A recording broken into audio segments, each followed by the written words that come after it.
Record படி பாத்தீங்கன்னா மக்களுக்கு சொந்தமான நிலத்தையும் அவங்க கோயில் பேர்ல ஏர்மார்க் பண்ணி வச்சிருக்காங்க.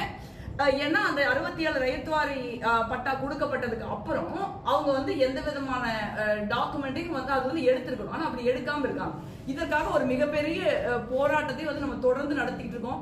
நம்ம மக்கள் ஒரு கடுமையான மனவேதனையோட இருக்காங்க. ஒரு வீட்டுல இன்னைக்கு போய் நம்ம படுக்கிறோம்னா நாளை காலையில் நம்ம அந்த வீட்டுல இருப்போமா இல்லையா அப்படிங்கிற ஒரு அன்சர்டனிட்டியோடவே தூங்க போற ஒரு துரதிருஷ்டம், ஒரு துயரம் வந்து கரூர் மாவட்ட மக்களுக்கு நிகழ்ந்துருச்சு.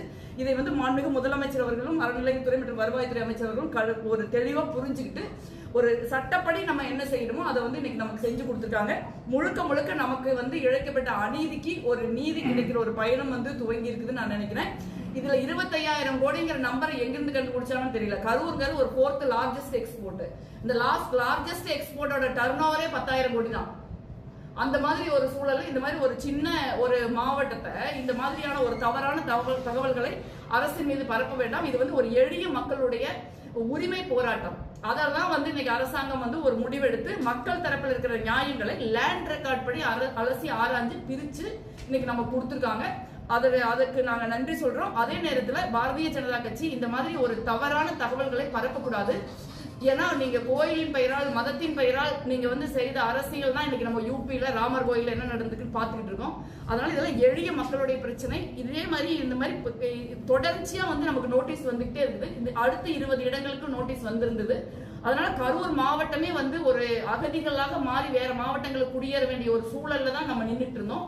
அந்த ஒரு நம்மளுடைய கஷ்டத்தையும் நமக்கு இருக்கிற ஒரு மிகப்பெரிய ஒரு துயரமான ஒரு சூழலையும் புரிந்து கொண்டு இந்த அரசாங்கம் வந்து செயலாற்றி இருக்கிறாங்க.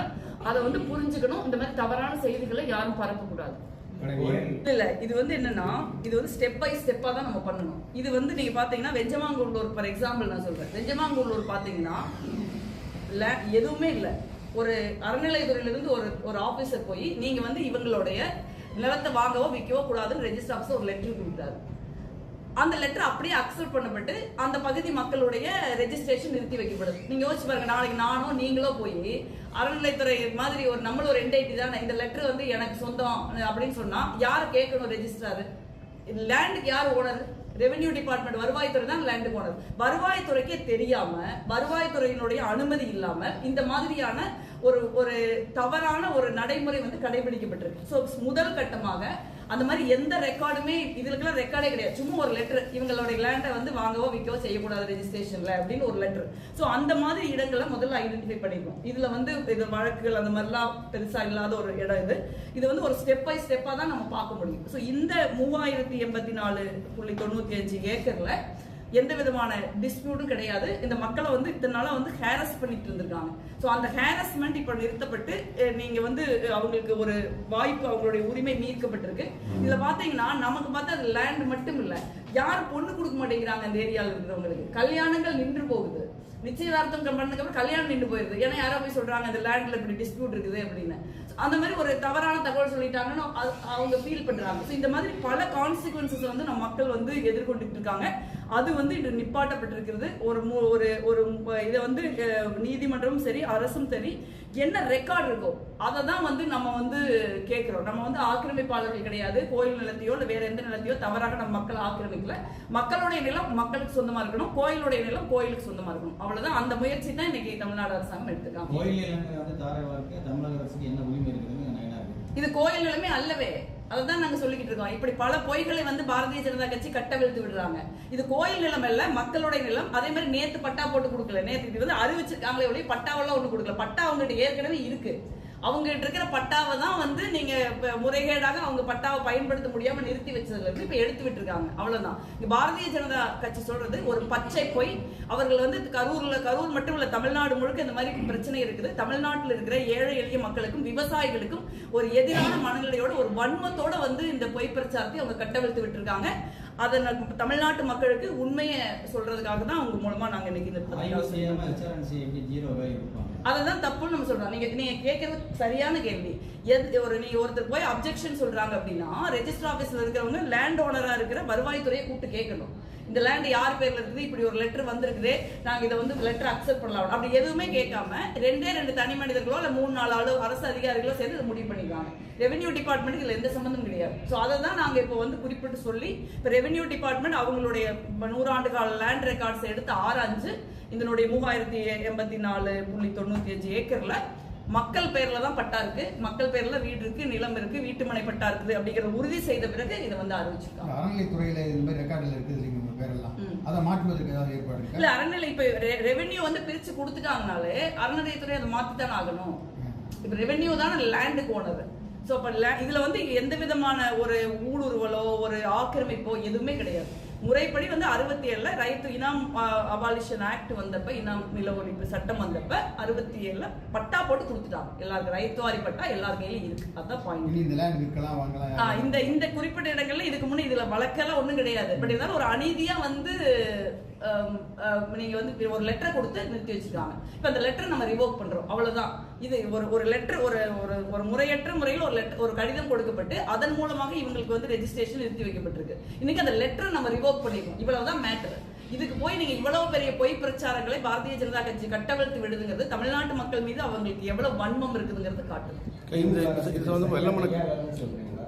இல்ல எல்லா அரசாங்கமும் அவங்களுக்கான முடிவு பண்ணிருக்காங்க. பட் இப்ப கொஞ்சம் நாங்க வந்து ஒரு முறைப்படி வந்து நாங்க முயற்சி பண்ணி இந்த அரசாங்கத்துல கொஞ்சம் இன்டர் டிபார்ட்மெண்ட் கோஆபரேஷன் நல்லா இருக்குதுன்னு நான் ஃபீல் பண்றேன். இல்ல அப்பவும் ஒரு ஜீவோ அவங்க போட்டாங்க. நம்ம அரசியல் கூட்டணி மாறிட்டோங்கிறதுக்காக நம்ம சொல்ல முடியாது.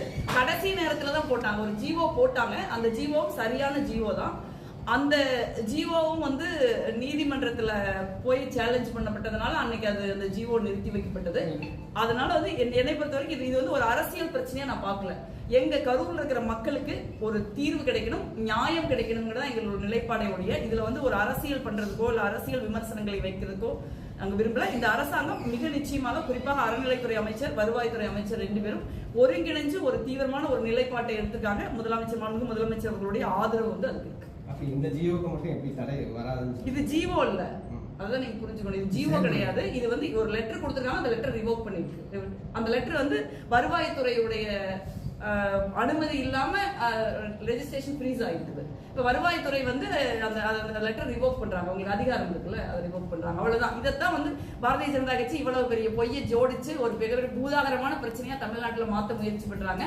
தமிழ்நாட்டுல அவங்க செய்யற பொய்கள் எல்லாமே மக்களுக்கு தெரியும். மக்கள் ஒருபோதும் அவர்களுடைய பிரச்சாரத்தை ஏற்க மாட்டார்கள். இந்த மாதிரி எளிய விவசாயிகள் எல்லாம், சாதாரண விவசாயிகள், நீங்க பாத்தீங்க எல்லாம் உட்கார்ந்துருந்தாங்கல்ல இவ்வளவு நேரம், எளிய விவசாயிகள் எல்லாமே விவசாய லேண்ட் இல்ல, சிலது விவசாய லேண்ட், சிலது வந்து வீட்டு மனை பட்டா இருக்குது, வீடு கட்டி குடியிருக்காங்க, 100 ஆண்டுகள் பட்டா வச்சிருக்கிறவங்களா இருக்காங்க, 150 ஆண்டு 200 ஆண்டு பட்டா வச்சிருக்கிறவங்களா இருக்காங்கல்ல, அறநிலையத்துறை வராத காலத்திலேயே பட்டா வச்சிருந்தவங்களா இருக்காங்கல்ல.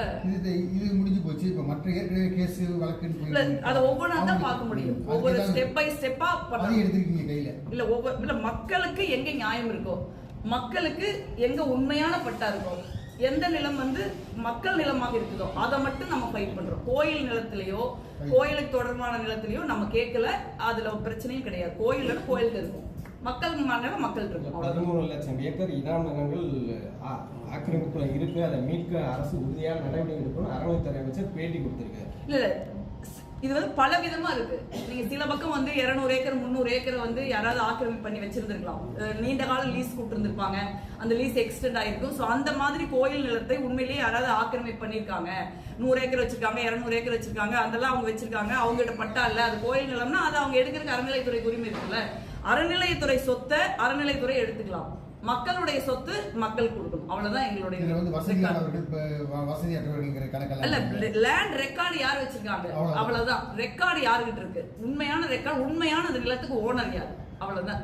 ஓனர் மக்களா இருந்தா மக்களுக்கு, இல்ல ஓனர் சாமியா இருந்தா அது சாமிக்கு, அவ்வளவுதான். அப்படிதான் சொல்றாங்க. அவ்வளவு பொய்யின்னு பாருங்க.